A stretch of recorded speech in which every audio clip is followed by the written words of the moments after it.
لە شەقامەکانی بەغدای پایتەختی عێراق سەرکەوتنی جۆ بایدنی سەرۆکی هەڵبژێردراوی ئەمریکا کاردانەوەی جیاوازی لێکەوتەوە.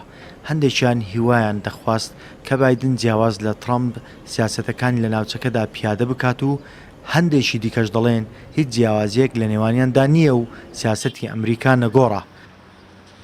هاوڵاتیەک دەڵێت هیوام وایە ئیدارەی نوێ بە شێوازێکی جیاواز مامەڵە لەگەڵ دۆسیە ئەتۆمی ئێران بکات و گەمارۆکانی لەسەر ئێران لا ببات. ئومێدەوارین پەیوەندیشی باشمان لەگەڵدا هەبێت گۆڕانکاریەک لە سیاسەتی ئەمریکا بێتە ئاراوە بە تایبەت لەگەڵ ئێرانی دراوسێمان سەبارەت بە ڕێکەوتنی ئەتۆمی کە بووە هۆی ئەوەی گەماروی ئابووری ستەمکارانە لەلایەن دۆناڵد ترامپەوە بخرێتە سەر ئێرانەوە. تەمەنا دەکەین کە گۆڕانکاریەک لەو سیاسەتەدا دروست ببێت.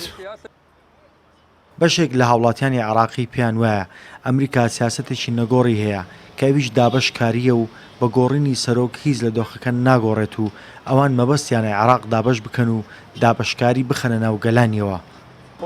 من وەکو هاوڵاتیەکی عێراق سەرکەوتنی بەڕێز بایدن هەمان سیاسەتی ئەمریکیەکانە.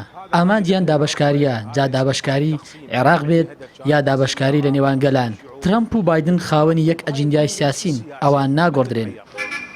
بایدن یەکێک بوو لەو سەرکردانەی ئەمریکا کە پشتیوانی ڕووخانی ڕژێمی پێشووی عێراق بوو، هەروەها خاوەنی بیرۆکەی دابشکردنی عێراقیشە بۆ سێ هەرێمی کورد و سوننە و شیعە. لەسەر ئاستی کۆمەڵگەی نێودەوڵەتی پێشوازێکی زۆر لە سەرکەوتنی جۆ بایدن کراوە، بەڵام وڵاتانی عەرەبی بەگشتی هیچ ئایندەیەکیان تاوەکو ئێستا لە سایەی بایدنەوە لێ دیار نییە.